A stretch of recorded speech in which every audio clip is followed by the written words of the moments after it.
जिल्हा परिषद सोलापूरला वंचित बहुजन आघाडीचे उमेदवार उभे आहेत।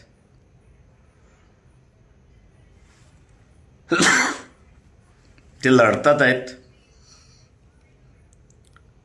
माझं आपलं सगळ्यांना असणारं आव्हान आहे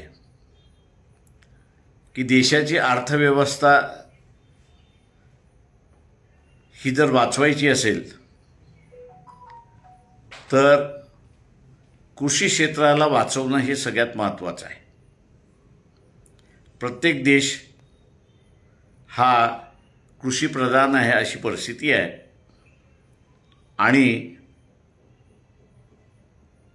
एक देश जेव्हा स्वतःचा माल दुसऱ्या देशामध्ये पाठवतो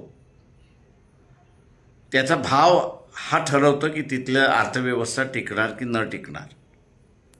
आपल्यापेक्षा अमेरिकेमध्ये पिकवण्याची कॉस्ट कमी असल्यामुळे तिथं माल स्वस्त आहे, भारतामध्ये तो माल थोडासा महाग आहे आणि तोच स्वस्त माल जर भारतामध्ये आला तर आपली कृषी क्षेत्र हे कोलमडल्याशिवाय राहणार नाहीत। आणि म्हणून हे धोरण कुणाचं आहे तर भारतीय जनता पक्षाचं आहे, पंतप्रधान नरेंद्र मोदी यांचं आहे। आमचा विरोध आहे हे ग्रामीण भागातल्या मतदारांनी दाखवावा आणि त्यांनी वंचित बहुजन आघाडीच्या उमेदवारांना मतदान करावं असं आवाहन मी या ठिकाणी करतोय। जय भीम आणि नमस्कार।